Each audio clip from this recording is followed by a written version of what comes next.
सभी को जय मसीह की। आज जैसा कि आप लोग सब जानते हैं, हमारे देश की जो हालत है वो काफ़ी नाजुक स्थिति में आ चुकी है।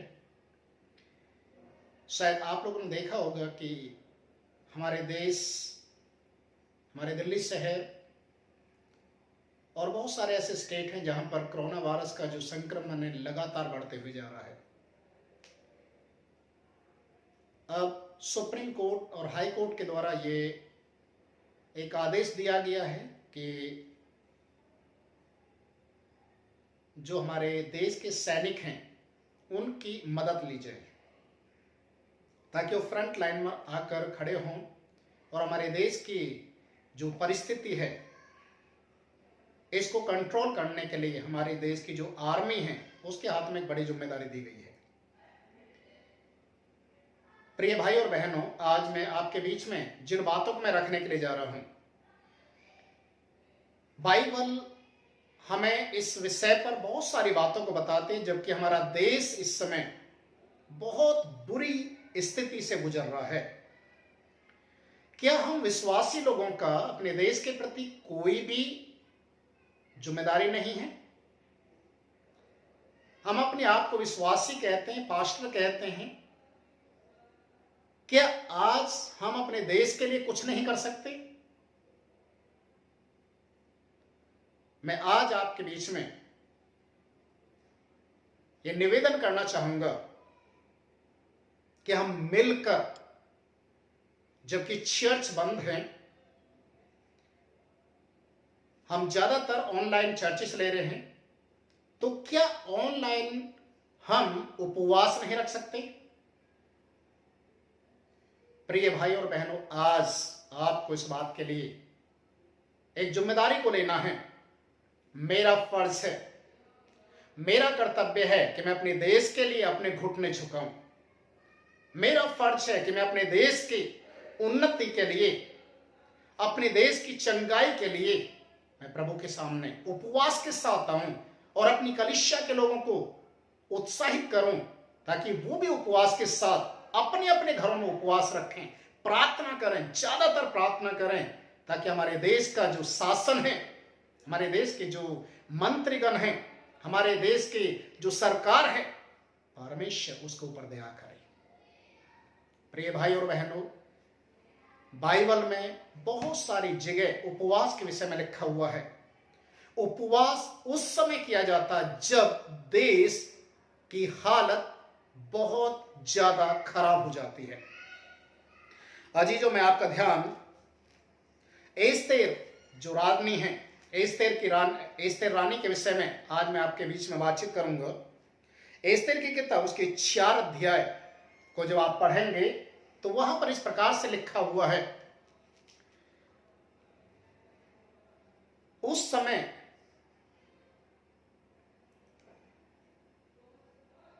एक ऐसा व्यक्ति जो यहूदी लोगों से नफरत करता था, हामान जिसका नाम था, उसने इस्राएली लोगों को मार डालने के लिए एक ही दिन में सब कुछ खत्म करने के लिए एक षड्यंत्र को रच लिया और इसकी कानों का किसी को खबर नहीं थी। पर जब वो समय नजदीक आया और मोर्दके जो एस्तेर का चाचा था, उसने मोर्दके ने एस्तेर रानी के सामने इस बात को कहलाने के लिए भेजा कि हमारा उद्धार चाहे किसी भी तरीके से हो सकता है, हमारा देश संकट में है, हमारी कौम संकट में है, हमारे लिए कुछ कर। और वचन में लिखा हुआ है, एस्तेर उसका 4 अध्याय उसके 16 पद में, 15-16 पद को जब हम पढ़ेंगे, यहां पर लिखा हुआ है, एस्तेर रानी ने मोर्दके की बातों को सुना और मोर्दके को एक कहला भेजा कि मेरे निमित्त उपवास किया जाए, 3 दिन का उपवास रखा जाए और मैं भी उपवास रखूंगी और इस उपवास की दशा में हम प्रार्थना करेंगे कि परमेश्वर हमारी कौम को बचाए। यदि उस उपवास के बीच में मेरी मृत्यु भी हो जाती है तो भी मुझे कोई फर्क नहीं पड़ेगा, पर मैं उस दशा में राजा के सम्मुख में जाऊंगी। अगर मर गई तो कोई बात नहीं, अगर जीवित रही तो प्रभु की जैसी इच्छा।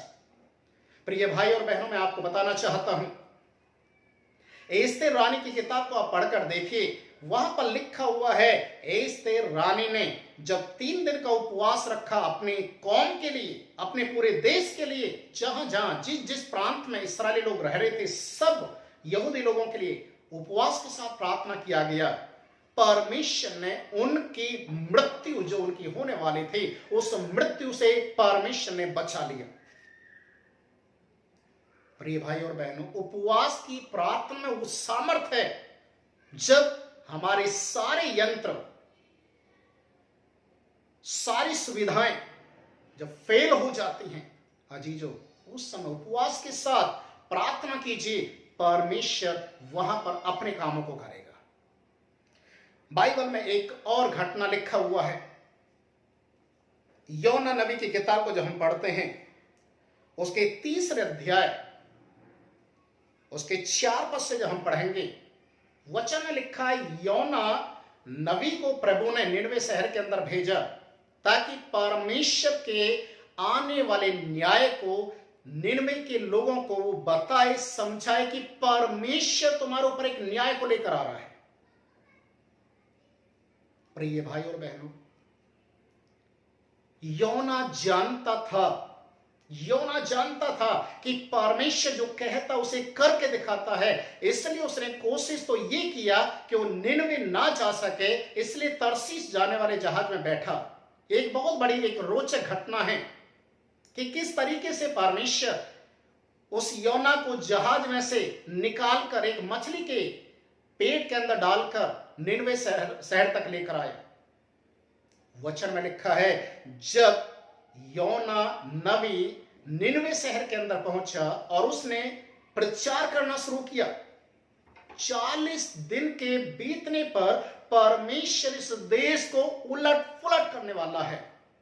कोई भी इंसान, कोई भी जानवर इस निनवे शहर में नहीं बचेगा। अजीजों, मैं आपको बताना चाहता हूं, आप योना की किताब को जो आप निकालेंगे, 3 अध्याय को आप पढ़ के देखिए, वचन में साफ लिखा हुआ है, जैसे ही योना ने प्रचार करना शुरू किया, लोगों ने मन फिराना शुरू किया, अपने बुरे मार्गों से मन फिराना शुरू किया। वो परमेश्वर के सामने आकर घुटने टेकना शुरू किया। वचन में लिखा है, गरीब, अमीर, राजा, जितने भी उस देश के लोग थे, सब ने अपने राज के वस्त्र उतार दिए, टाट उड़कर जमीन पर रात पर बैठ गए, मन फिराना शुरू किया, प्रभु के सामने प्रायश्चित किया। यहां तक कि पहला एक ऐसे उपवास के विषय में हम योना की किताब में देखते हैं जहां पर जानवरों ने भी उपवास रखा। उसका परिणाम क्या निकला? वचन में लिखा है, प्रभु ने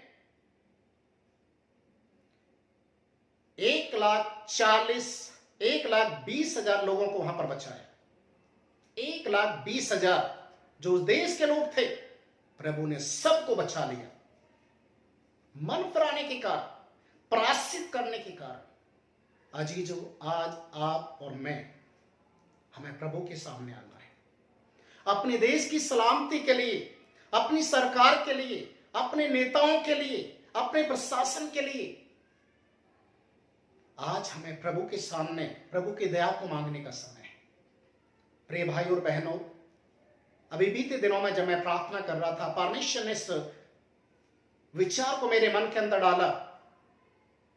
दूसरा इतिहास 7 अध्याय के 14 पद को परमेश्वर ने स्पष्ट रूप से मुझे दिखाया और बताया, यदि मेरी प्रजा के लोग, यदि मेरे लोग जिनको मैंने अपना करके बोला है, यदि मेरी प्रजा के लोग एक मन होकर अपने बुरे मार्गों से फिरेंगे, अपनी गलतियों के लिए तौबा करेंगे और मेरे भवन में, मेरी उपस्थिति में आकर प्रार्थना करेंगे, तो मैं उन्हें नहीं बल्कि उनके देश को भी चंगा करूंगा।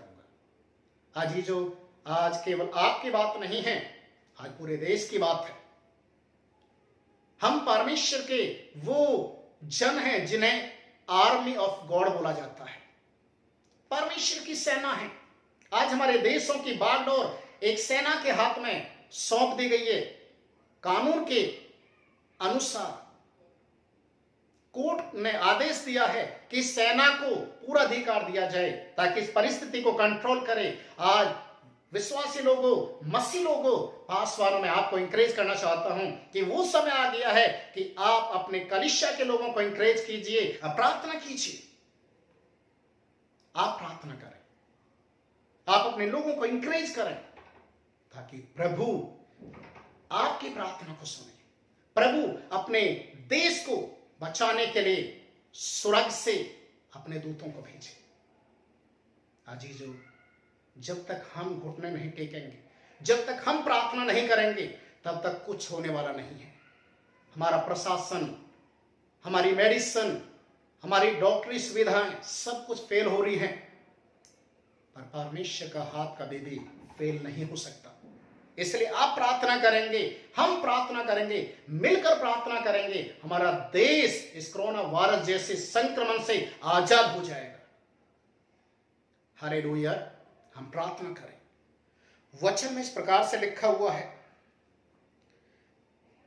नहमीया की किताब उसका पहला अध्याय जब हम पढ़ते हैं उसके 3 पद से 6 तक।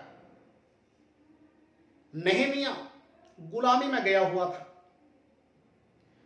नहमीया ने जब लोगों से सुना हमारे देश की क्या दशा है, दीवारें टूटी हुई हैं, फाटक जले हुए हैं, परमेश्वर का भवन उजड़ा हुआ है, लोग वहां से जा रहे हैं, मजाक बना रहे हैं, मजाक बना रहे हैं।